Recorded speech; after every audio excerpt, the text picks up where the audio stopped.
আমায় একটু ভালোবাসলে কি এমন ক্ষতি হতো তোমার? চোখের কোণে পানিটা মুছে নিয়ে ওয়াশরুমে চলে গেল মায়া অজু করার জন্য। ফজরের নামাজের মোনাজাতে প্রতিদিনের মতো আজও চোখের পানি ছেড়ে দিল মায়া।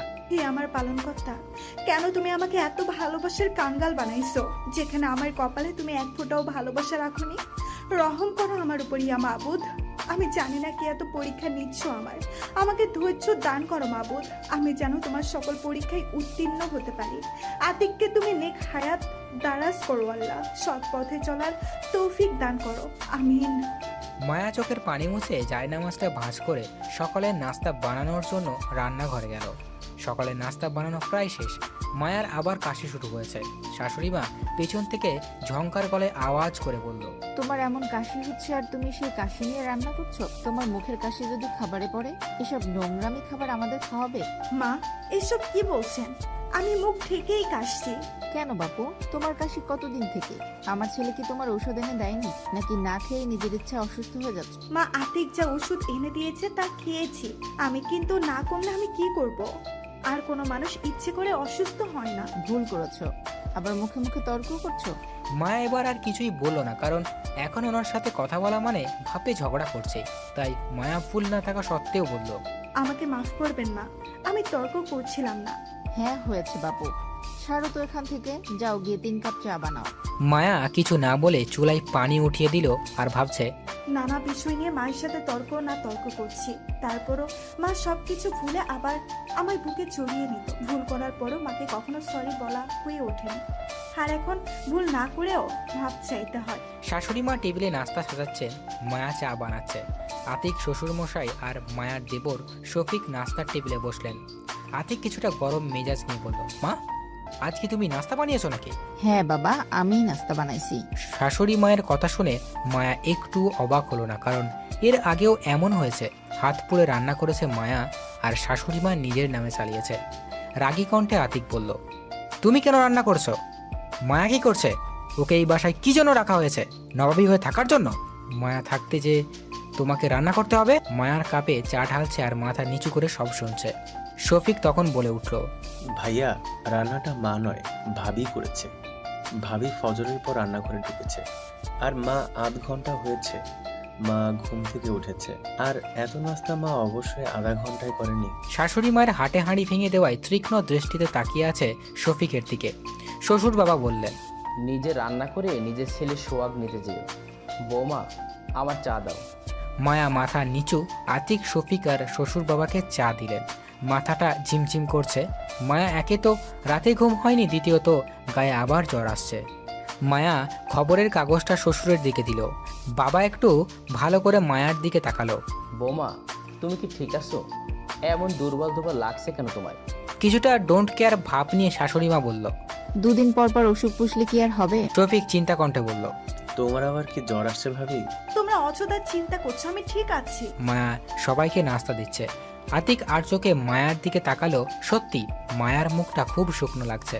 অতিরিক্ত বিরক্তি কণ্ঠে বলল, তুমিও আমাদের সাথে নাস্তা করতে বসো, আর নাস্তা করে তাড়াতাড়ি রেডি হও, তোমাকে নিয়ে ডাক্তারের কাছে যাব। মায়া আতিকের দিকে তাকালো। বুঝতে পারলো না আজ কি সূর্য পশ্চিমে উঠেছে নাকি। মায়া সহজ ভাষায় বলল, আমি ঠিক আছি, ডাক্তারের কাছে যেতে হবে না। শাশুড়ি মা বলল, ঢং করো না তো, আতিক যা বলছে তাই করো। অসুস্থ হয়ে বাবার বাড়ির লোকজনকে আবার বলবে তার মেয়েকে অবহেলায় রাখি। মায়া শুধু একটা দীর্ঘ শ্বাস ফেলল। সবার সাথে নাস্তা করে নিল। মায়ার সম্ভবত এই একসাথে খাওয়ার ভাগ্য খুবই কম হয়। আর বাবার বাড়িতে একদিনও তার মা বাবা তাকে ছেড়ে খায়নি। এখানে একদিন কেন, দিনের পর দিন না খেয়ে থাকলেও কেউ কিছু বলতে আসবে না। আর একবেলা না খেলে আব্বু নিজের হাতে তুলে খাওয়াতো। খুব ইচ্ছে করে আবার আব্বুর হাতে খাবার তুলে খাই। খাওয়ার মাঝখানে মায়ার আবার কাশি শুরু হলো। খাবার রেখে মুখে হাত চেপে ধরে উঠে চলে গেল মায়া। ওয়াশরুমে গিয়ে হাত দেখল মায়ার তাজা রক্ত। বড় বড় কয়েকটা শ্বাস নিল মায়া। মাথায় হাত দিয়ে বসে পড়ল। কেন জানি খুব কষ্ট হচ্ছে তার। মায়া রেডি হয়ে বাইরে এসে দেখে আতিক বাইক নিয়ে দাঁড়িয়ে আছে। গম্ভীর মুখে আতিক বলল, তাড়াতাড়ি উঠে বসো, আমার অফিসে লেট হয়ে যাচ্ছে। মায়া অসহায় মুখ করে বলল, তুমি আমার সাথে ডাক্তারের কাছে যাবে না? পাগল হয়েছ? আমি অফিস বাদ দিয়ে তোমার সাথে যাব? তুমি একাই তো যেতে পারবে। মায়া চুপ করে গেল। আতিকের কথাই বাইকে উঠে বসলো। মায়া আতিককে ধরল না। আতিক নিজেও কিছু বলল না। গাড়ি স্টার্ট দিল। মায়ার চোখজোড়া ভিজে উঠল। একটা সময় ছিল যখন বাইকে মায়া উঠে বসলেই আতিক গাড়ি স্টার্ট করার আগেই বলতো কাঁধে হাত দিয়ে ধরে বসো, না হলে পড়ে যাবে। মায়া দুষ্টুমি করে ধরতই না, তখন আতিক নিজেই মায়ার হাত কাঁধে দিয়ে দিত। হসপিটালের সামনে এসে বাইক থামালো আতিক। তুমি যাও, আমার যেতে হবে, দেরি হচ্ছে। তুমিও আমার সাথে যাবে, নইলে আমিও যাব না। তো বন্ধুরা, এতক্ষণ ধরে গল্পটি শুনেছ। গল্পটি তোমাদের কাছে কেমন লাগছে? যদি গল্পটি ভালো লেগে থাকে এবং এ ধরনের গল্প আরও শুনতে পছন্দ করো, তাহলে এক্ষুনি নিচে থাকা সাবস্ক্রাইব বাটনটি টিপে আমাদের পরিবারের একজন সদস্য হয়ে যাও এবং গল্পটি কন্টিনিউ করো। আর হ্যাঁ, একটি সুন্দর কমেন্ট করতে কিন্তু ভুলবে না। কঠিন গলায় আতিক বলল, কি ঢং শুরু করলে?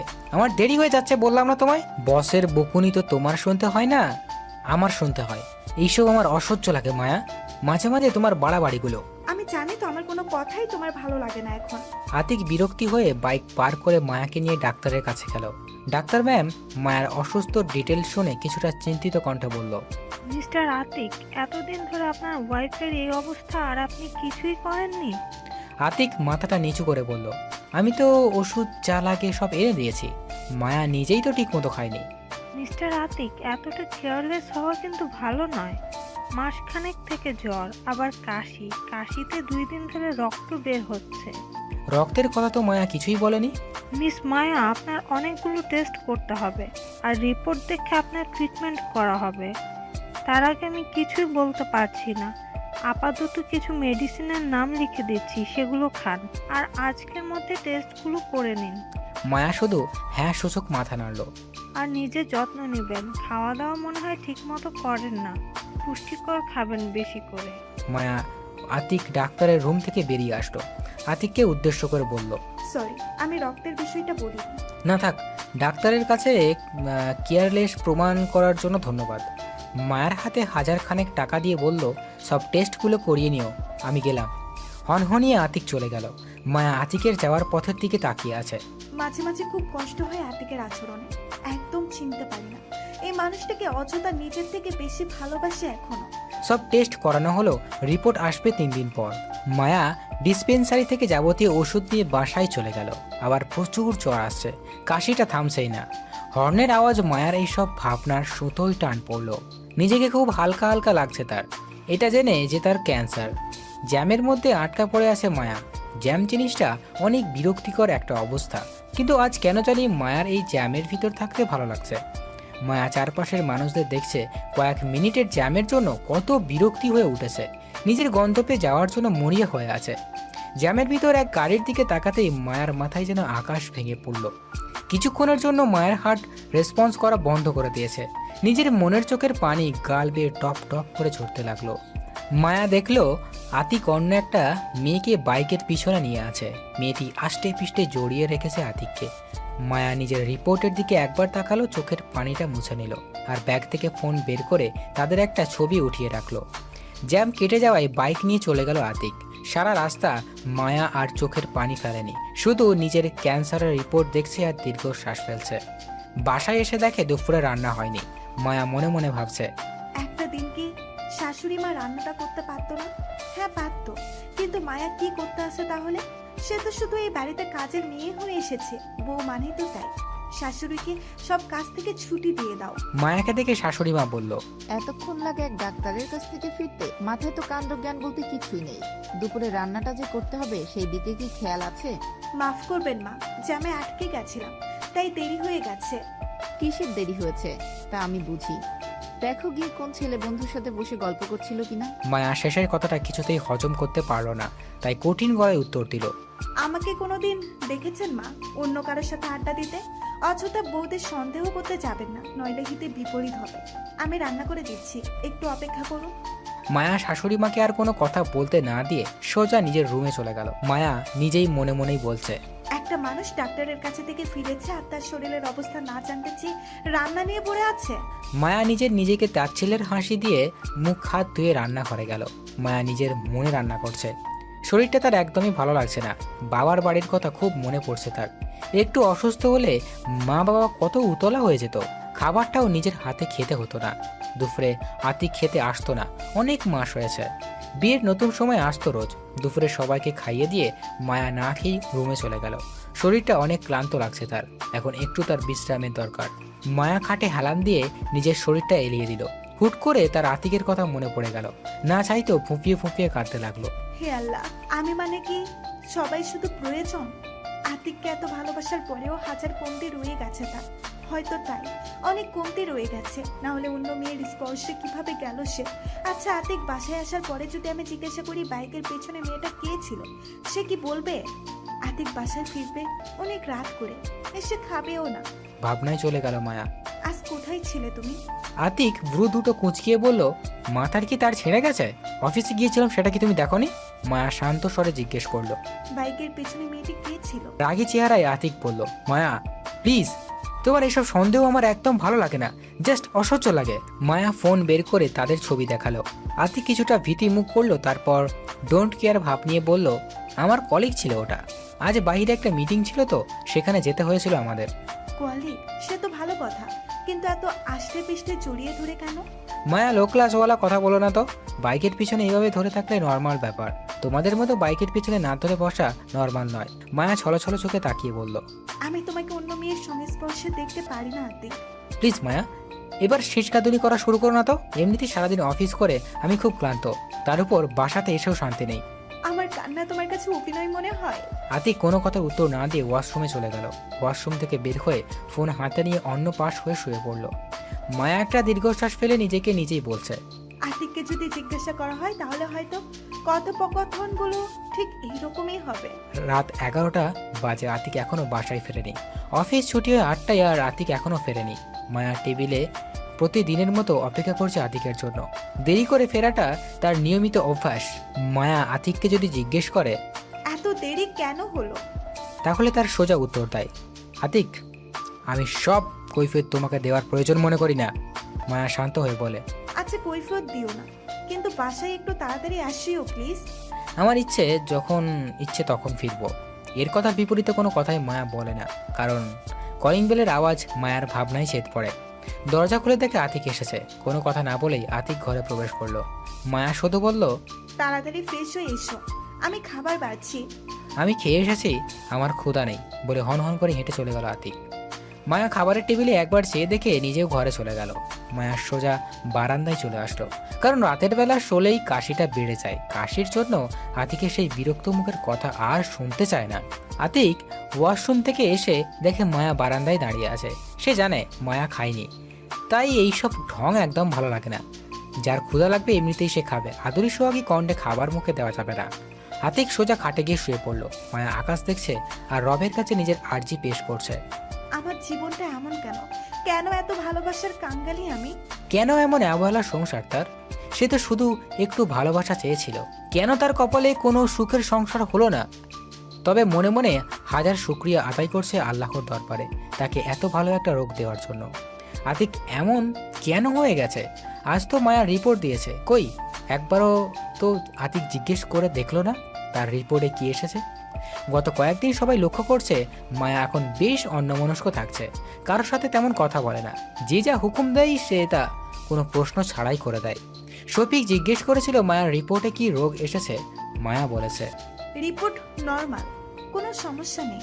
এই কথাটা শাশুড়ি মা শুনে মুখ বাঁকিয়ে বলেছিল, জানতাম আমি এসব অভিনয়, তাছাড়া কিছুই নয়, শুধু শুধু টাকা নষ্ট। টাকা কি গাছে ফলে নাকি? মায়ের কথাগুলো শুনেছিল আর মুচকি মুচকি হেসেছিল। মায়ের মনটা আজ একদমই ভালো নেই। আতিক অফিসে যাওয়ার জন্য রেডি হচ্ছে। মায়া আতিকের মুখের দিকে চেয়ে আছে। আতিক একবার মায়ার দিকে সন্দেহ দৃষ্টিতে তাকিয়ে বলল, কিছু বলবে? হ্যাঁ, আমি আমার বাবার বাড়ি যেতে চাই কিছুদিনের জন্য। কি, মাথা ঠিক আছে? কোথাও যাচ্ছ না তুমি? মায়া কিছুটা জোর খাটিয়ে বলল। গত 1 বছরে আমি আমার বাবার বাড়িতে যাইনি এবং কোনোদিন বায়না ধরে বলিনি যে যাব, কিন্তু এখন আমি যেতে চাচ্ছি। তুমি চলে গেলে বাড়ি সামলাবে কে? তাই আমি বলছি যখন না তো না। আমি যখন ছিলাম না তখন কিভাবে বাড়ি চলছিল? মায়া অফিসে যাওয়ার টাইমে আমার মুড খারাপ করো না তো। অফিসে চলে যেতে চাইলে মায়া পেছন থেকে বলে ওঠে, আমি যাবো বলছি তো যাবই। তোমার পরিবার, তোমার বাবা মাকে নিয়ে এত টেনশন, আর আমি গত 1 বছর ধরে আমার বাবা মার সাথে দেখা অব্দি করিনি। আতিক থেমে গিয়েছে, পিছন ফিরে মায়ের দিকে তাকিয়ে বলল, যদি আমার কথায় অবাধ্য হয়ে বাবার বাড়িতে যাও তো এই বাড়িতে আর প্রবেশ করতে পারবে না। নিমেষেই মায়ের চোখ পানিতে ভিজে গেল। এই মানুষটিকে সে এত ভালোবেসেছিল, এই মানুষটার জন্য পুরো ফ্যামিলির অবাধ্য হয়ে তাকে বিয়ে করেছিল। মায়া চোখের পানি মুছে বলল। আচ্ছা আসবো না। আতিক তীক্ষ্ণ দৃষ্টিতে তাকিয়ে আছে মায়ের দিকে। কি বললি তুই? আমার অবাধ্য হয়ে তুই যাবি? হ্যাঁ যাবো। এই, তোমার পাখনাগুলো কে গজাতে সাহায্য করলো শুনি? নতুন কেউ এলো নাকি জীবনে? মায়া এবার অট্ট হাসিতে ফেটে পড়লো, হাসি থামিয়ে বলল। যার চরিত্র যেমন তার কাছে তেমনই মনে হয়। আতিক মায়ের কথায় অগ্নিমূর্তি ধারণ করে মায়ার সামনে এসে সজোরে থাপ্পড়ে বসিয়ে দেয়। থাপ্পড়ের এত জোর ছিল যে মায়ার দুর্বল শরীরে তা নিতে পারল না, ছিটকে পড়ে গেল মাটিতে, ঠোঁটের কোণে রক্ত। এবার হুঙ্কার দিয়ে বলল, কি বললি তুই? আমার চরিত্র খারাপ? এত বড় স্পর্ধা? মায়া ছলছল চোখে আতিকের দিকে তাকিয়ে রইল। আতিকের চিৎকার চেঁচামেচিতে শ্বশুর শাশুড়ি আর শফিক তাদের ঘরে আসলো। মায়াকে পড়ে থাকতে দেখে শফিক দৌড়ে গিয়ে মায়াকে ওঠালো। ভাবি কি হয়েছে তোমার? ঠোঁটে রক্ত কেন? ভাইয়া তুই ভাবিকে মারছিস? শ্বশুর মশাই বলল। আতি, কি হয়েছে? এত চেঁচামেচি করছো কেন? আর বোমার গায়ে হাত তুলছো তুমি? আতিক কোনো কথাই বলছে না, আর মায়া মাথা নিচু করে দাঁড়িয়ে আছে। কারো কোনো উত্তর না পেয়ে শাশুড়ি মা বলে ওঠে। নিশ্চয়ই মায়া কোনো কিছু ভুল করেছে। এমনি এমনি তো আর আমার ছেলে গায়ে হাত তুলতে যাবে না। শফিক কিছুটা বিরক্তি হয়ে বলল। তুমি চুপ করবে মা? কি হয়েছে সেটা তুমি জানো না, আর না জেনেই দোষ গুণ বিচার করতে শুরু করে দিয়েছো। শ্বশুর মশাই ঝাঁঝালো কণ্ঠে বলল। কি হলো? চুপ করে আছো কেন? বৌমার গায়ে হাত তুলছো কেন? আতিক তখন রাগী চেহারায় বলল, তোমাদের সাধের বৌমা আমাকে চরিত্রহীন বলেছে। আতিকের কথা শেষ করার সাথে সাথে শাশুড়ি মা আগাগোড়া না জেনেই মায়াকে কথা শোনাতে লাগলো। আমার ছেলেকে চরিত্রহীন বলা তোমার সাহস কি করে হয়? হ্যাঁ, মায়া কান্না ভেজা কণ্ঠে বলল। আমি মোটেই আতিককে চরিত্রহীন বলিনি। চরিত্রহীন বলনি, তাহলে আমার ছেলে বুঝি মিথ্যা বলছে? আহ, কি শুরু করলে তুমি? বৌমার কাছ থেকে আগে ভালো করে শুনতে দাও। কি হয়েছে? কি হয়েছে তুমি বলো তো। আমি আমার বাবার বাড়িতে যেতে চেয়েছিলাম, আতিক যেতে দেবে না বলছে। আমি জোর করে বলেছি আমি যাবই। তাই আপনার ছেলে বলেছে আমি তার অবাধ্য হওয়ার সাহস পেলাম কোথায়? নতুন কেউ এলো নাকি জীবনে? তাই আমি বলছি যার চরিত্র যেমন সে মানুষকে তেমনই ভাবে। আতিক তখন মায়ার কথা কেড়ে নিয়ে বলল, দেখছো কি বলছে আমাকে বাবা? শফিক তখন বলে ওঠে। তুই নিজেই তো প্রথমে ভাবিকে চরিত্রহীন বলে সন্দেহ করে কথাটা বললি ভাইয়া। শাশুড়ি মা শফিকের কথা খেপে গিয়ে বললেন। তুই চুপ কর, বড়দের মাঝে এত কোনো কথা বলিস? যা এখান থেকে তুই। আমি ভুল কি বলেছি মা? আমি তোকে এখান থেকে যেতে বলেছি। শফিক একবার মায়ের দিকে তাকিয়ে মন খারাপ করে চলে গেল। শ্বশুর বাবা বললেন। সব বুঝলাম, তো তুমি কি চাচ্ছ এখন? বাবার বাড়িতে যেতে চাও? মায়া জোরালো কণ্ঠে উত্তর দেয়। হ্যাঁ, আমি কিছুদিনের জন্য যেতে চাচ্ছি। আমার খুব মনে পড়ছে মা বাবার কথা। শাশুড়ি মা বলল। মানে কি, বাড়ি ঘর রেখে এখন বাবার বাড়িতে সফর করতে বের হবে? শাশুড়ি মায়ের কথা পাত্তা না দিয়ে শ্বশুর বাবা বললেন।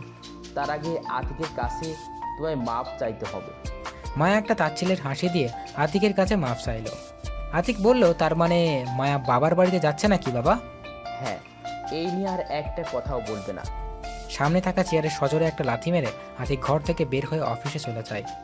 একে একে সবাই চলে যায়। মায়া আয়নার সামনে দাঁড়িয়ে চোখের পানি ছেড়ে দিল, কাঁপা কাঁপা হাতে গালে হাত দিয়ে দিল, নিজেকে নিচেই বলল। বউ হওয়ার আগে তোকে বিনা দোষে ভুল স্বীকার করার ট্রেনিং নেওয়া লাগতো মায়া। মায়া ভিতরের ক্ষতগুলো আলগা হয়ে যাচ্ছে আস্তে আস্তে। এতক্ষণে যেই কান্নাটা সে চেপে রেখেছিল এখন আর সেটা বাদ বাঁধছে না। ধপ করে মাটিতে বসে পড়ে হাউ মাউ করে খাচ্ছে। এ কেমন জীবন বিধাতা আমার! বুক ফাটা কান্নার সাথে তার আরও আগে থেকে সম্পর্ক। তারপর এই কান্নাকে সে আজ অবধি কাবু করতে পারল না। অঝোর দ্বারাই কাঁদছে মায়া। না, তার কান্নার কোনো বাহির থেকে শব্দ নেই, কিন্তু তার ভিতরটা চিৎকার করে কাঁদছে।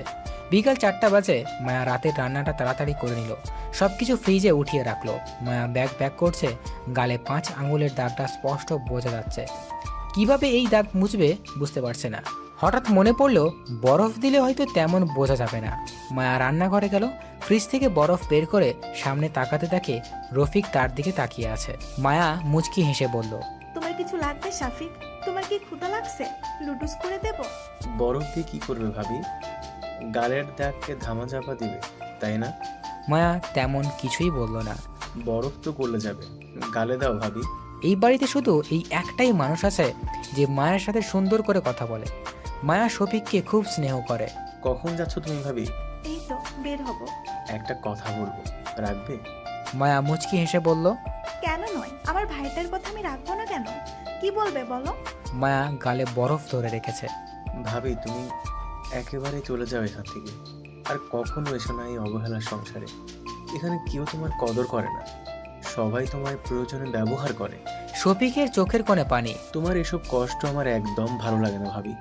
তুমি কেন মুখ বুজে সব সহ্য করো? অন্যায়ের বিরুদ্ধে কথা কেন বলো না? মায়া শফিকের কথা শুনছে নির্বাক হয়ে। যাক, কেউ তো আছে যে মায়ার কথা চিন্তা করে।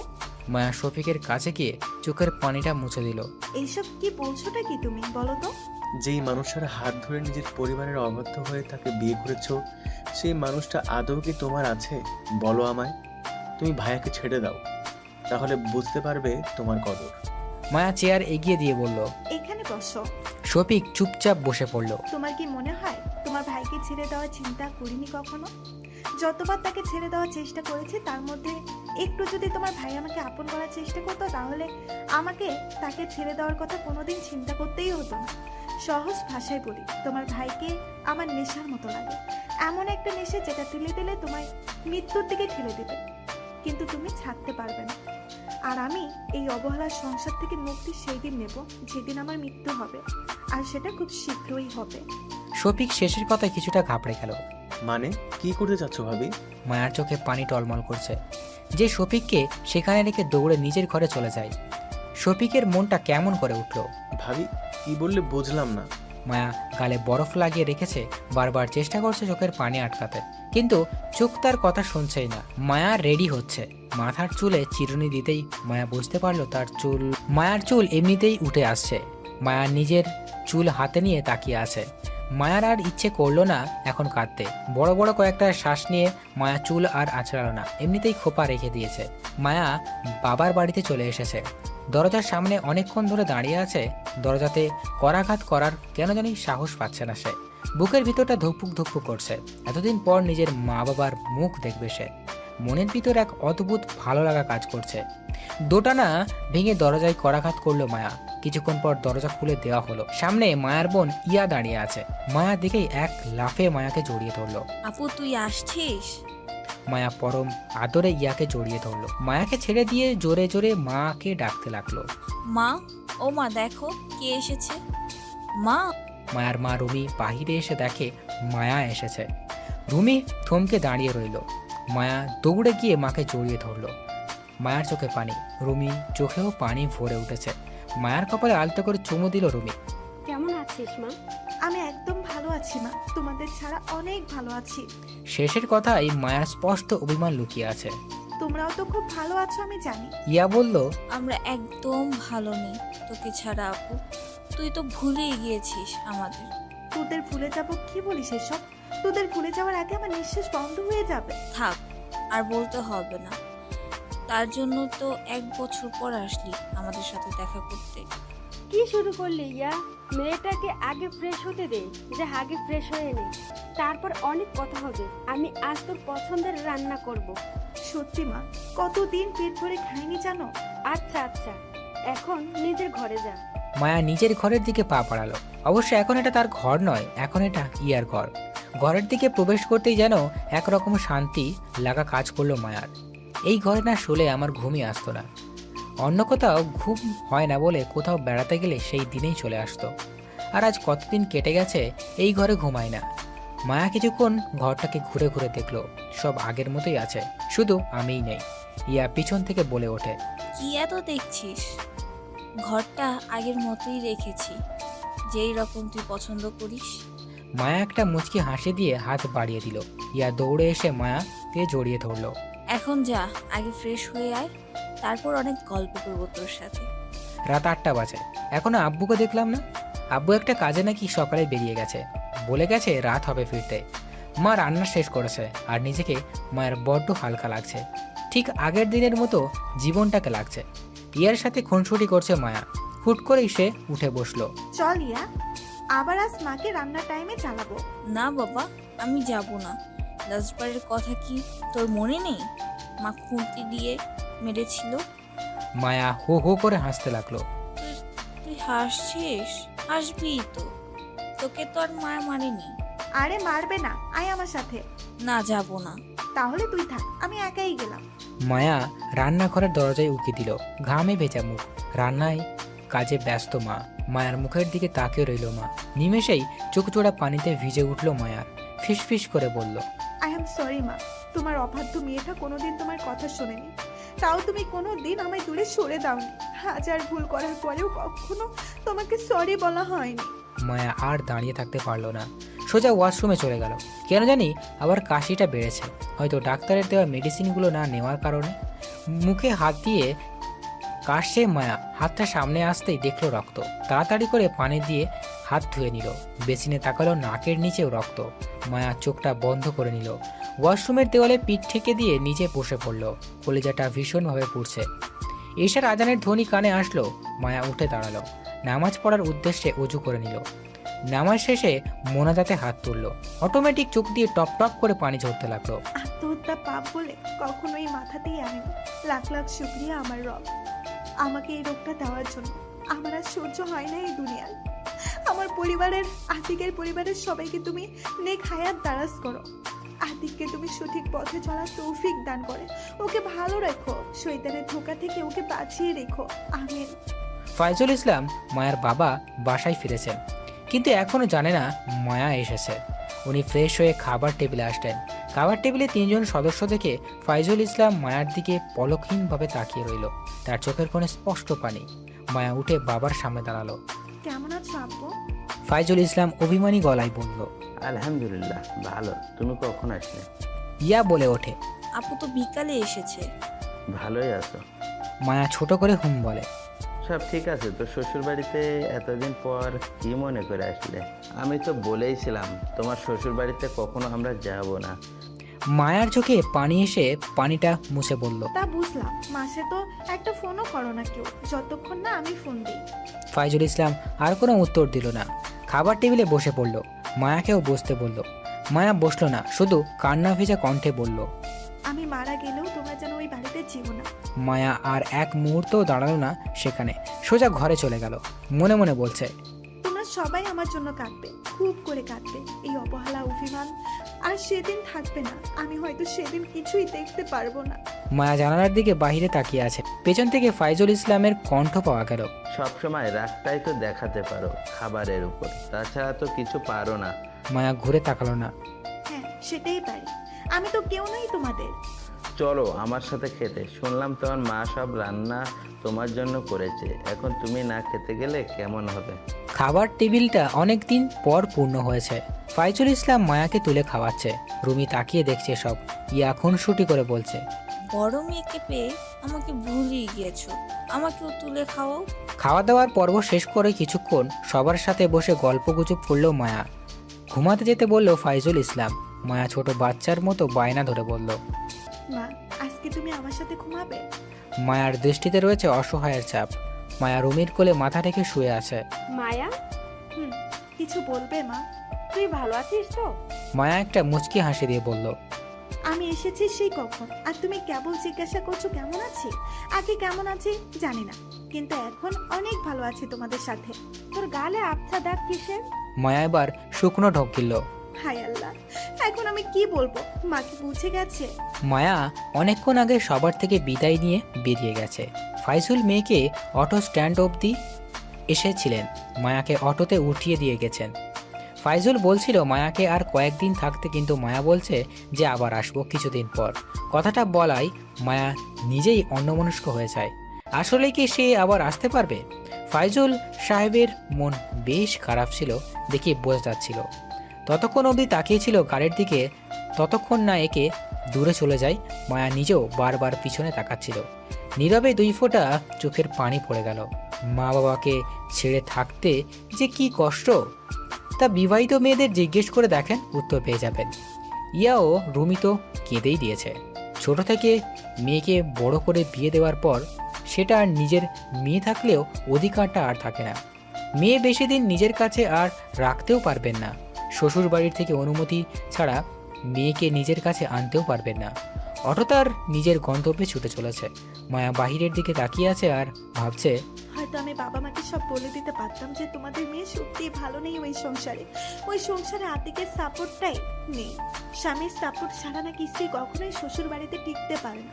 আমিও পাচ্ছি না মা, দম বন্ধ হয়ে আসে আমার। কিন্তু আমি তো আতিককেও ছাড়তে পারবো না। ওকে ছাড়ার হলে তো অনেক আগেই ছেড়ে দিতাম। মা বাবা খুব বেশি কি দায়িত্ব পালন করতো? আতিকের সাথে ডিভোর্স করিয়ে দিত, তারপর যে অন্য জায়গায় বিয়ে হলে সেখানে আমি সুখে থাকবো তার কি গ্যারান্টি? বরং দিন রাত কোটা শুনতে হবে। আর এসব কি ভাবছি আমি? এখন তো ডিভোর্সের কথা কিভাবে আসছে? আতিক আমাকে কষ্ট দিলেও মানুষটাকে আমি আজ অনেক ভালোবাসি। কেন যেন আমার প্রতি এত অন্যায় করার পর ঘৃণা করতে পারলাম না। তাই তো এত যন্ত্রণা মুখ বুঝে সহ্য করে নেই। ভেবেছিলাম বিয়ের পর আতিক আগের মতো কেয়ারলেস থাকবে না, আমার লয়ালিটি দেখে, আর আমার নিঃশ্বাসটা ভাঙবে না। আমার নিঃস্বার্থ ভালোবাসা দেখে সেও একসময় আমায় ভালোবাসবে। কিন্তু আমি বুঝে গেছি এখন ভালোবাসলেই ভালোবাসা পাওয়া যায় না। ভালোবাসা পেতে হলে খুব ভাগ্যবতী হতে হবে। মায়া একটা দীর্ঘশ্বাস ফেলে গাড়ির দিক থেকে বাইরে তাকিয়ে আছে। হুট করেই তার চোখে যায় একটা কফি হাউসের দিকে। মায়া জোরে বলে ওঠে, মামা গাড়িটা থামান একটু। আতিক কফি হাউসে, সাথে কে ওটা? ভাড়া দিয়ে গাড়ি থেকে নেমে পড়ে মায়া। কফি হাউসের উদ্দেশ্যে হাঁটতে থাকে। আতিকার সাথে সেই মেয়েটি। কত রং টং হাসাহাসি করছে দুজন। মায়াকে আতিক অবশ্য দেখলে চিনতে পারবে। বোরকা পরে নিকাব পরা তবু, কিন্তু আতিকের ধ্যান তো এখন অন্যদিকে। মায়া কফি হাউসের ভিতরে প্রবেশ করলো। মায়া আতিকদের টেবিল থেকে একটু দূরের টেবিলে বসে পড়ল সে। আতিক মেয়েটাকে জড়িয়ে ধরে আছে, আর একটা হাত দিয়ে নিজের স্বামীকে অন্য কারোর সাথে দেখাটা যে কতটা কষ্টের তা একজন স্ত্রী ভালো জানে। তার চোখে বারবার পানিতে ভরে উঠছে। তারপর নিজেকে খুব করে সংযত রাখছে সে। ওয়েটার এসে মায়াকে জিজ্ঞেস করে, ম্যাম কি নেবেন? একটা কোল্ড কফি। ওকে ম্যাম, একটু অপেক্ষা করুন। জি নিশ্চয়। মায়া ফোন বের করে আতিককে কল করে। আতিক মায়ার ফোন পেয়ে কেটে দেয়। মায়া বারবার কল করতে থাকে। আতিক বারবার কেটে দিচ্ছে। মায়ার মনে হচ্ছে কেউ তার ভিতরে হাতুড়ি পেটা করছে। আজও মায়া অনেকগুলো ছবি উঠিয়ে নিল ওদের। আর একটু বসে আতিক মেয়েটাকে বলে, আনহা আর কোথায় যাব বলো? অনেক জায়গায় ঘুরবো আজ। মায়া নিজের মুখে উচ্চারণ করে আনহা নাম মেয়েটার। ভালো করে মেয়েটার দিকে তাকালো মায়া। মডার্ন, শরীরে ছোট পোশাক, মুখে ভারী মেকআপ। আশেপাশে টেবিলে থাকা ছেলেরা আনহাকে চোখ দিয়ে গিলে খাচ্ছে। আতিক আর আনহা উঠে বিল পে করে চলে গেল। মায়া নিজেও তাদের পিছনে উঠে গেল। বাইরে এসে আতিক একটা রিক্সা ডাকলো। আজ বাইক নিয়ে আসেনি। রিক্সা চলতে লাগলো তাদের। মায়া নিজেও একটা রিক্সা নিয়ে তাদের ফলো করতে লাগলো। তাদের রিক্সা গিয়ে থামলো পার্কের গেটের সামনে। মায়া নিজেও তাদের পেছন পেছন পার্কের ভিতরে প্রবেশ করলো।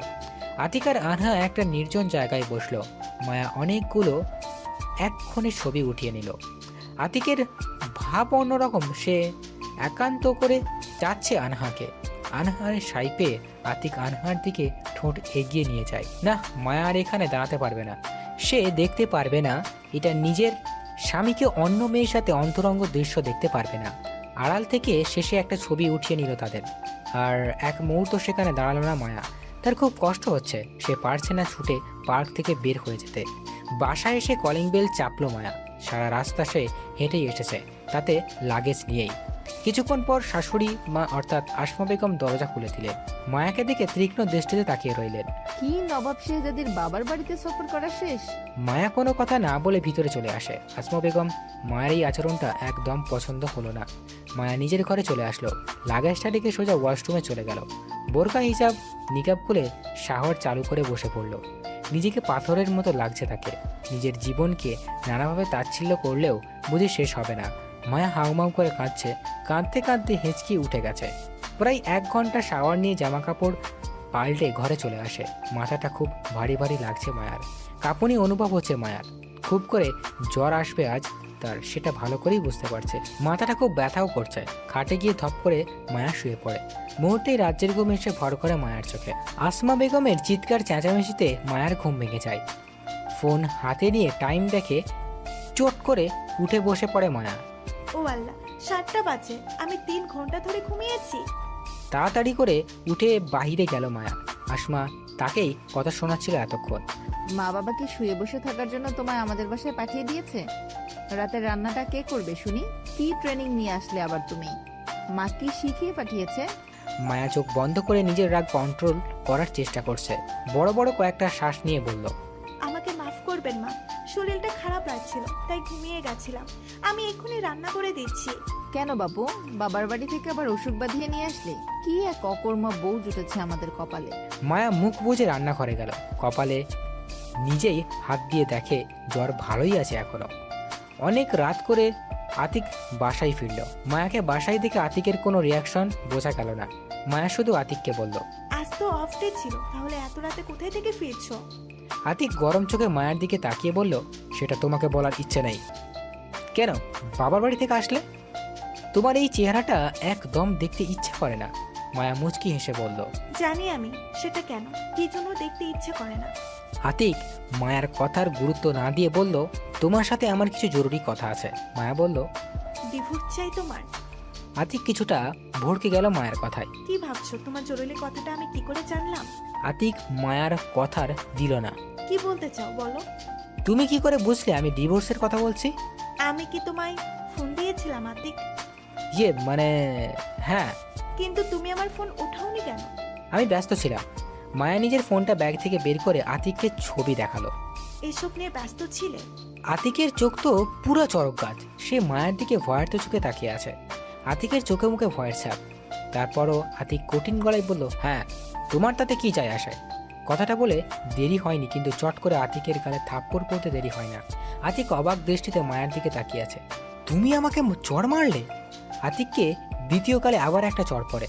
এবার আতিক রাগী কণ্ঠে বলে, তোমার সাহস তো কম, আমাকে থাপ্পড় মারো? ওই আওয়াজ নিচে জনাব, নইলে এই ছবিগুলো তোমার মা বাবা ভাই সবাইকে দেখিয়ে দেবো। চরিত্রহীন বলার জন্য যে থাপ্পড় তুমি আমাকে মেরেছো, তার 100টা থাপ্পড়ের শোধ নেব বলে দিলাম। তারপর তোমার মায়ের বড় মুখটা কই যায় সেটাই দেখবো। আতিক এবার ভয়ে চুপসে গেল। মায়ের এই অগ্নিকাণ্ড মতো মুখ রিয়াকশন থাকতে দেখেছিল একবার। বিয়ের পর মায়া মাত্রাতিরিক্তভাবেই কেমন নরম হয়ে যায়। মায়া আরাম করে খাটে পা তুলে বসে পড়ে। আতিককে চেয়ার দেখিয়ে বলে, বসো। আতিক বসে পড়ল। মায়া শান্ত ভঙ্গিতে প্রশ্ন করে, মেয়েটার নাম আনহা, তাই তো? আতিক ফ্যাল ফ্যাল করে তাকিয়ে আছে মায়ের দিকে। সে কি জানে তুমি বিবাহিতা? আতিক চুপ হয়ে আছে। তাই দেখে মায়া বিরক্তি হয়ে বলে, চুপ করে আছো কেন? আস্তে করে বলে ওঠে আতিক, হ্যাঁ জানে। কি দেখে পাগল হয়েছো? তোমার কি বলতে চাচ্ছ তুমি? কয় বছরের সম্পর্ক তোমাদের? আতিক নিশ্চুপ হয়ে গেছে। ডিভোর্স চাই নাকি তোমার? হ্যাঁ চাই।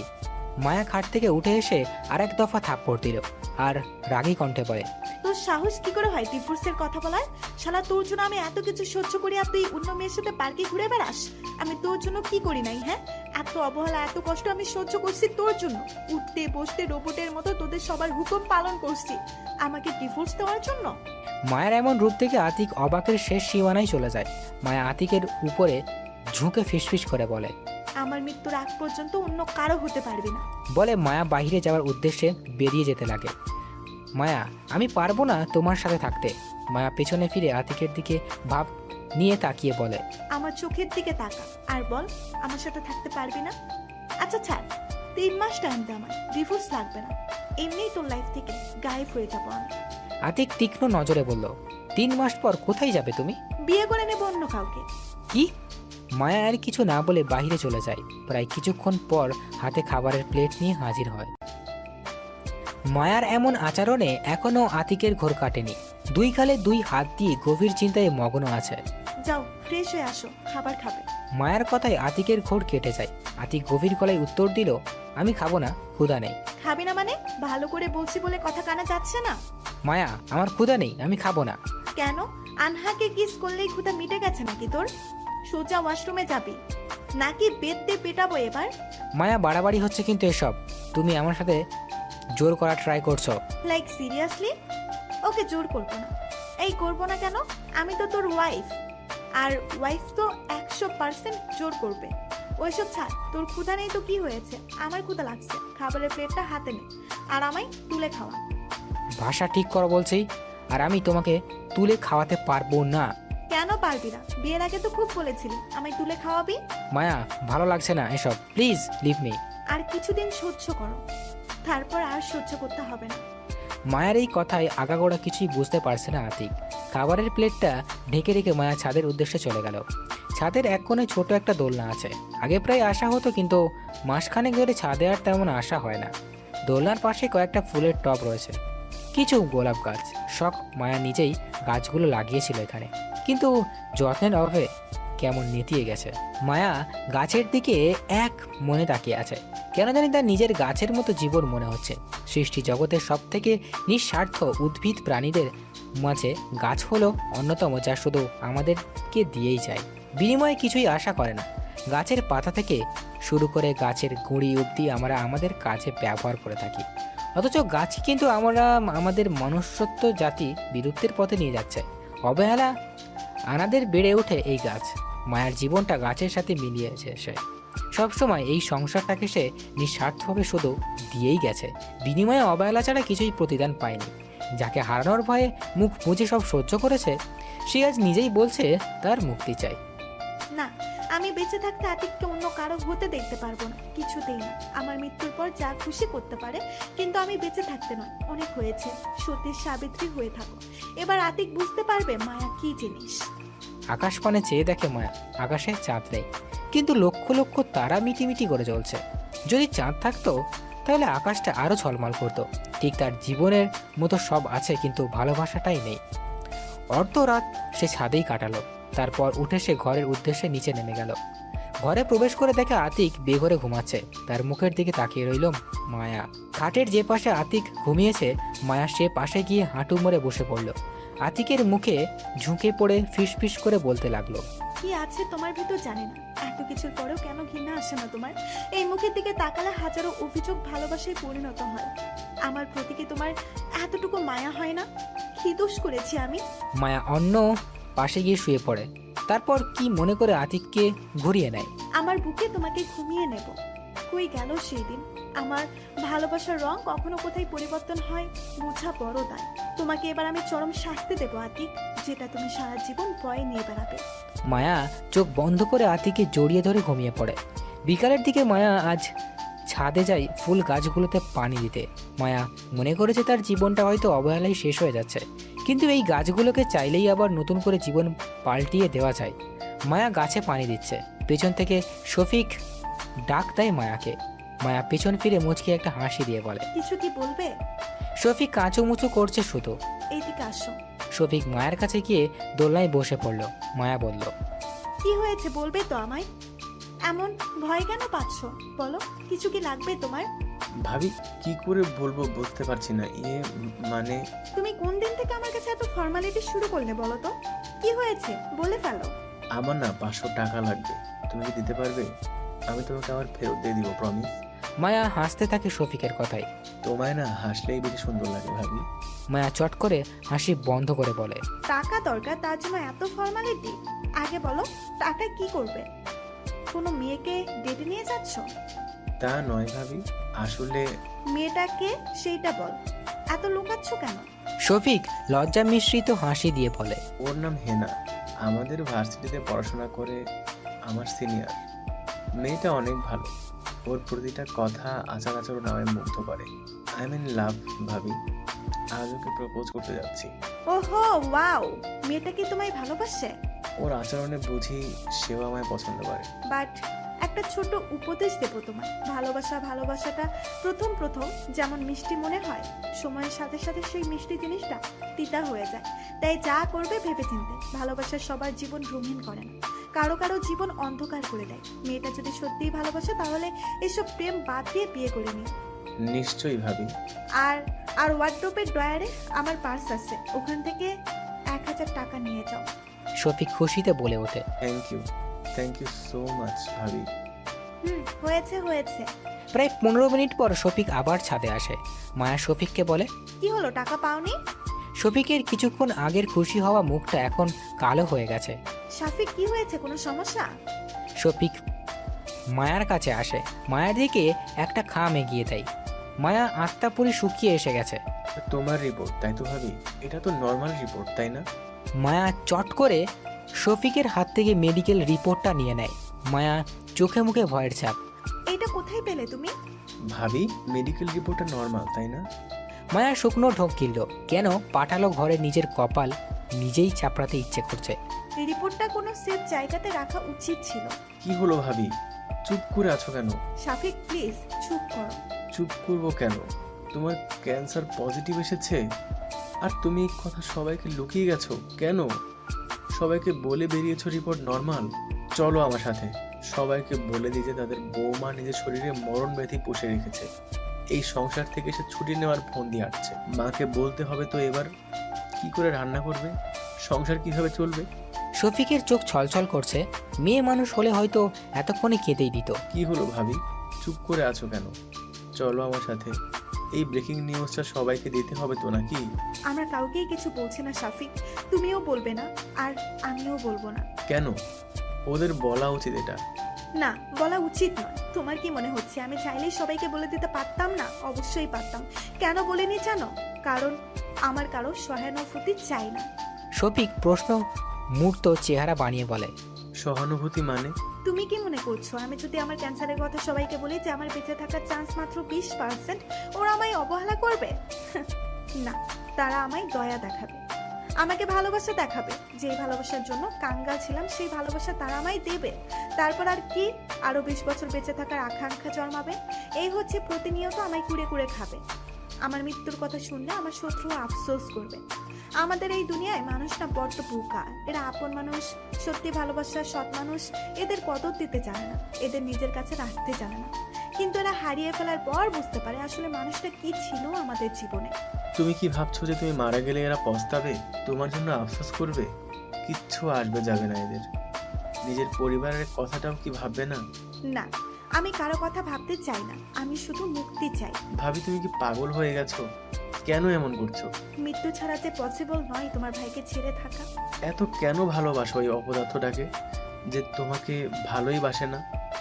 অনেক হয়েছে, এখন বলো তোমার অবস্থা কেমন? তুমি তো ডাক্তারের কাছে আর যাওনি, তোমার শরীরের কি অবস্থা এখন? হঠাৎ মায়ের কাশি ওঠে। ভীষণভাবে কাশতে থাকে সে, মুখে হাত দিয়ে কাঁদছে। ভাবি তুমি একটু দাঁড়াও, আমি এক্ষুনি পানি নিয়ে আসছি। শফিক দৌড়ে নিচে যায় পানি নিয়ে আসার জন্য। মায়া এখনো কাশছে, তার দম বন্ধ হয়ে আসছে যেন। ছাদের রেলিং ঘেঁষে বসে পড়ে সে, হাতে রক্তের দাগ তাড়াতাড়ি করে ওড়না দিয়ে মুছতে সে মায়া। একটু দূরে শফিক পানির বোতল হাতে দাঁড়িয়ে আছে। ধীর পায়ে হেঁটে গেল মায়ের কাছে, হাঁটু গেড়ে বসে পড়ল শফিক। মায়ের দিকে বোতল এগিয়ে দিল। পানিটা খেয়ে নাও। পানি ঢক ঢক করে খেয়ে নিল মায়া। শফিক রুমাল বের করে মায়ের হাতে দিয়ে বলল, নাকের রক্তটাও মুছে নাও ভাবি। মায়া তৎক্ষণাৎ নাকে হাত দিয়ে দেখে রক্ত। অসহায় দৃষ্টিতে তাকালো শফিকের দিকে। তুমি আমায় কথা দাও বাসার কাউকে বলবে না। কিন্তু ভাবি। আমার কসম লাগে সাফিক। শফিকের চোখে পানি। সে আর এক দণ্ড দাঁড়াতে পারল না সেখানে, দ্রুত নিচে চলে গেল। মায়া কিছুক্ষণ আনমনে রেলিং ঘেঁষে বসে রইল। রাতের রান্না করছে মায়া। 5টা বাজে। আসমা বেগমের হুকুম দিয়ে গেলেন 2 কাপ চা আর নাস্তা দিয়ে যেতে তাদের ঘরে। মায়া চা নাস্তা নিয়ে শাশুড়ির রুমের দিকে পা বাড়ালেই তখনই বাসার কলিং বেলটা বেজে উঠল। ঘর থেকে আনোয়ার আওয়াজ করে বলল, দরজাটা খুলে দাও বৌমা। মায়া নাস্তা নিয়ে ঘরে প্রবেশ করলো। আসমা, দরজা খুলে দাও আগে গিয়ে। দরজা খুলে দেখে আসমা বেগমের বোন আমেনা খালা দাঁড়িয়ে আছে। আসসালামু আলাইকুম খালা, কেমন আছেন? একটু ভাব নিয়ে উত্তর দেয় খালা। ভালোই আছি। এতক্ষণ লাগে দরজা খুলে দিতে? মাফ করবেন খালা। হ্যাঁ, দরজা থেকে সরে দাঁড়াও, নাকি ভেতরে আসতে দিবে না নাকি? মায়া মাথা নিচু করে দরজা থেকে সরে পড়ে। ভিতরে খালা চলে গেল। পরে মায়া একটা দীর্ঘশ্বাস ফেলে দরজা লক করে দিয়ে রান্নাঘরে চলে যায়। আমেনা খালা অনেক অহংকারী, ধনী। হুট করে ধনী হয়ে গেলে মানুষ অনেক অহংকারী হয়ে যায়। মানুষকে মানুষ মনে করতে চায় না, যাকে বলে আঙুল ফুলে কলা গাছের অবস্থা। উনি আবার এমনি এমনি আসেন না, কোনো একটা কারণ নিশ্চয়ই আছে। গ্যাস অফ করে ফ্রিজ থেকে ফল বের করলো মায়া। নাস্তা রেডি করে মায়া চলে গেল। নাস্তা দেখে খালা কিছুটা দিমাগ নিয়ে বলল, এসবের কি দরকার ছিল? আমি কি না খেয়ে এসেছি নাকি? মায়া এবার মুখ খুলে বলল, বাসায় মেহমান আসলে তাদের কি জিজ্ঞাসা করা উচিত নাকি আপনি বাসা থেকে খেয়ে বের হয়েছেন? তো না, আসলে আমি নাস্তা দিতে চাচ্ছি তো, এই আর কি। আর কেউ না কারো বাসায় উদ্দেশ্যে বের হলে যে খেয়েই বের হয়। মায়ার কথা শুনে খালা রাগে ফুঁসছে আর আনোয়ার মিটিমিটি করে হাসছে। আসমা বেগম কিছুটা রাগ দেখিয়ে বলল, কি হচ্ছে? কি করো সাথে? এভাবে কথা বলতে হয়? মা বাবা কি কথা বলাটাও শিখায়নি? মা বাবা আমাকে অনেক কিছু শিখাতে ভুলে গেছেন, আপনি শিখিয়ে দিয়েন। কারণ মেয়ে হয়ে এই পিএইচডি করে বিয়ে হলেও শ্বশুরবাড়িতে আবার নতুন করে এবিসি শেখানো হয়, তাই নয় কি? মায়া আসমাকে কিছু বলতে না দিয়ে ঘর থেকে বের হয়ে গেল। নিজেই নিজের মনকে বলছে, অনেক হয়েছে মায়া, আর নয় এসব অন্যায় সহ্য করার। আর এত সহ্য করে হবেটা কি? এই সংসার তো আমার থাকবে না। এবার আর অন্যায় সহ্য করবো না আমি। চাই না আমার ভালো বইয়ের উপাধি। কি হবে এই উপাধি নিয়ে? অবহেলা ছাড়া যেখানে কিছুই নেই। খালা সন্ধ্যা হতে হতে চলে গেছেন। এসেছিল তার একমাত্র ছেলে ঈশানের বিয়ের দাওয়াত করতে। 7 দিন বাদে বিয়ে, সহপরিবার নিয়ে যেতে হবে। রাত 9টা বাজে, আতিক এখনো বাসায় ফেরেনি। মায়া কল দিচ্ছে অনেকক্ষণ ধরে, কিন্তু ওই যে হয় কেটে দিয়েছে বারবার ফোন। রাগ করে মায়া মেসেজ পাঠালো, আমার ফোন রিসিভ কর, নইলে আনহান নাম্বারে কল দিবি। ভাবিস না নাম্বার নেই আমার কাছে, ভাব মারছি না। এই দেখ নাম্বার 013... মেসেজ যাইতেই দেরি, ফোন ব্যাক করতে দেরি হলো না আতিকের। ফোন রিসিভ করেই মায়া হো হো করে হাসতে লাগলো। ফোনের ওপাশ থেকে আতিকের রাগী কণ্ঠে ভেসে আসলো, হাসছো কিসের জন্য? আর বারবার কল কেন দিচ্ছ? 10 মিনিটের মধ্যে তোকে আমি বাসায় দেখতে চাই, নইলে তুই চিন্তাও করতে পারবি না তোর কি হাল করবো। ব্ল্যাকমেল করছো? যা ভাবিস তাই। 10 মিনিট তো 10 মিনিট, 1 সেকেন্ড দেরি হলে থাপ্পড় দিব। আতিক আধা ঘন্টা পর বাসায় ফিরল। দরজা খুলল না মায়া, কলিং বেল বেজেই চলেছে। আসমা বিরক্ত হয়ে চিৎকার করে বলল, মায়া কে এসেছে? দরজাটা খুলে দাও। কতক্ষণ ধরে বেল বাজছে? মায়া 10 মিনিট পর দরজা খুলে দিল। আতিক সামনে বিরক্ত দৃষ্টিতে তাকিয়ে আছে। আতিক কিছু বলার আগেই থাপ্পড় দিল মায়া। 4 থেকে 5টা থাপ্পড় খেয়ে আতিকের গালে হাত দিয়ে মায়ার দিকে অস্বাভাবিকভাবে তাকিয়ে আছে। আতিক হুঙ্কার করার আগেই মায়া আনহা আর আতিকের কিস করা ছবি সামনে ধরল। দাঁত কেলিয়ে মায়া বলল, চিৎকার চেঁচামেচি করার চেষ্টাও করো না, বলেছিলাম 10 মিনিটের ভেতরে বাসায় আসতে। আতিক রাগে গজগজ করতে করতে রুমে চলে গেল। মায়ার টেবিলে খাবার সাজিয়ে আতিককে ডাকতে গেল। ঘরে গিয়ে দেখে আতিক অফিসের ব্যাগ জামা কাপড় ছড়িয়ে ছিটিয়ে রেখেছে। মায়ার মাথায় রক্ত উঠে গেছে। ওই হারামি, ঘর গুছাতে কি কষ্ট হয় না? শালা এক্ষুনি সব ঠিক করে রাখ। আতিক ওয়াশরুম থেকে মুখ মুছতে মুছতে বের হলো। মায়ার দিকে তীক্ষ্ণ দৃষ্টিতে তাকিয়ে আছে। ওই চোখ নিচে, নইলে চোখ খুলে মার্বেল খেলবো। মায়াকে এক হাত দিয়ে নিজের কাছে টেনে নিল। আতিকের নিঃশ্বাস মায়ার মুখে আছড়ে পড়ছে। মায়া অপলক দৃষ্টিতে তাকিয়ে আছে আতিকের দিকে। দাঁতে দাঁত চেপে পিষে আতিক বলল, একদম চুপ, বাড়াবাড়ি ভালো লাগছে না। আতিকের কাছ থেকে হাত সরিয়ে নিয়ে মায়া আতিকের কাঁধে 2 হাত রাখলো। মায়া, বাড়াবাড়ির তো কিছুই দেখিসনি জান্টু, এবার দেখবি। এখন কোনো কথা ছাড়া আমার সাথে খেতে যাবি। অনেক ক্ষুধা লাগছে আমার, তোর খেতে ইচ্ছে না করলেও খাবি আস। আতিক গোমড়া মুখ করে বসে আছে খাবার টেবিলে। মায়া গুনগুন করে গান গাইতেছে আর ভাত বেড়ে দিচ্ছে। মায়া চোখ টিপে দিল আতিকের দিকে তাকিয়ে। একটু কাছে এসে আতিকের কানে ফিস ফিস করে বলল, ठुकरा के मेरा प्यार मेरा इंतकाम देखेगी, ठुकरा के मेरा प्यार मेरा इंतकाम देखेगी, नफरत को न अब मेरी शुभ सम देखेगी। এখন আতিক খুব একটা রাত করে বাসায় ফেরে না। মায়ার ফোন পাওয়ার আগেই বাসায় হাজির হতে হয়। সবই মায়ার ব্ল্যাকমেলের কাজ। খাবারটাও এখন রোজই খেতে হয়, ইচ্ছে না থাকা সত্ত্বেও। রাতের খাবার দাবার শেষ করে যে যার ঘরের উদ্দেশ্যে চলে যায়। মায়া ঘরে প্রবেশ করেই ওয়াশরুমে চলে যায়। আতিক খাটে বসে মনোযোগ দিয়ে ফোন টিপছে। কিছুক্ষণ পর মায়া বের হয়ে আসলো। ওই মিস্টার আতিফ, কেমন লাগছে আমাকে? আতিক মায়ার দিকে তাকাতেই চোখ দুটো বড় বড় করে নিল। এ কি পড়েছে এসব? কেন, কি পরছি? Western dress? কেন ভালো লাগছে না আমায়? আতিক দৌড়ে গিয়ে ঘরের দরজা বন্ধ করে দিয়ে আসলো। মাথা কি গেছে তোমার? না, আগে বলো আমায় কেমন লাগছে। মায়া, সব ড্রেস পরে সবাইকে মানায় না। ওহো, আনহাকে মানাই বুঝি। ভ্রু দুটো কুঁচকে মায়া জিজ্ঞেস করে। আতিক কোনো উত্তর দিল না। মায়া আবার বলল, আতিক, আমি যদি ঈশানের বিয়েতে এইসব ড্রেস পরি কেমন লাগবে? আতিক তীক্ষ্ণ নজরে বলে, আমার মান সম্মান শেষ করার ইচ্ছে হয়েছে। কেন? আমেনা খালার ছেলের বিয়ে, বড় লোকদের বিয়েতে তো এইসব ড্রেসই পরা হয়, তাই নয় কি? মায়া, এসব কি শুরু করছো? যাও এসব ড্রেস খুলে আসো। মায়া কিছুক্ষণ আতিকের দিকে তাকিয়ে বারান্দায় চলে গেল। আতিক নিজেও পিছন পিছন উঠে মায়ার কাছে গেল। কি বললাম? ড্রেসটা খুলতে বলছি আমি। মায়া শান্ত স্বরে বলে, যখন আনহাকে নিয়ে এসব ড্রেস পরে কফি হাউসে পার্কে ঘুরে বেড়াও তখন তোমার মান সম্মান যায় না? যখন মেয়েটার শরীরের ভাঁজ দেখে অনেক ছেলেরা তাকে দিয়ে গিলে ফেলে তখন মান সম্মান যায় না? তা যাবে কেন? সে তো তোমার সম্মানের সাথে জড়িয়ে নেই, জড়িয়ে তো আমি আছি, তাই না? শুধু মান সম্মানে জড়িয়ে আছি, অস্তিত্বে নেই। আতিকের হাত ধরে নিয়ে এসে আয়নার সামনে দাঁড় করালো। সত্যি করে বলো তো, এইসব ড্রেস আপে আমাকে ভালো লাগছে না? আতিক আয়নার দিকে তাকিয়ে মায়ের প্রতিবিম্ব তাকালো। হ্যাঁ, সত্যিই তাকে ভালো লাগছে। চোখ ফেরানোর দায় হয়ে পড়ছে। আসলে কি জানো আতিক, তুমি সৌন্দর্য মরেছ, ভালোবাসাই নয়। মায়া আর কোনো কথা না বলে ওয়াশরুমে চলে যায় এবং ড্রেস চেঞ্জ করে সাধারণ ড্রেস পরে বের হয়। আতিক মায়ার দিকে ফ্যাল ফ্যাল করে তাকিয়ে আছে। মায়া আতিকের কাছে গিয়ে বলল, প্রেম জাগছে নাকি আমার প্রতি? প্রেম জাগলে কিচ্ছু করার নেই, দূরেই থাকো আমার থেকে। মায়া কথাটা শেষ করে খাটে গিয়ে শুয়ে পড়ে। আতিক তখন বলে, আচ্ছা তোমার ডাক্তারের সাথে কি হয়েছে? ডাক্তারের কথা শুনে মায়ের বুকটা ধক করে উঠল। কেন? ডাক্তারের সাথে আবার কি হবে? তোমার সেই ডাক্তার গত কয়েকদিন ধরে শুধু ফোন দিয়েই যাচ্ছে, কেন বলো তো? মায়া লাফ দিয়ে উঠে বসে, ভয়ে ভয়ে বলে। আচ্ছা, ফোন রিসিভ করছিলে? আতিক মায়ের দিকে তাকিয়ে বলল, অত টাইম নেই আমার তোমার ডাক্তারের ফোন রিসিভ করার। আতিকের কথাই মায়া হাফ ছেড়ে বাঁচলো যেন। তারপর বলল, ধন্যবাদ ফোন না রিসিভ করার জন্য। মায়া শুয়ে পড়ে আবার আনমনে ভাবতে থাকে। ডাক্তারের কাছ থেকে সেই যে আশা হয়েছে আর যাওয়া হয়নি, কোনো মেডিসিনও নেওয়া হয়নি। মাসের পর মাস পার হয়ে কয়েকদিন ধরে মায়াকেও বরংবার ফোন করছিল, কিন্তু মায়া কি বলবে না বলবে এইভাবে কোনো রিসিভ করেনি।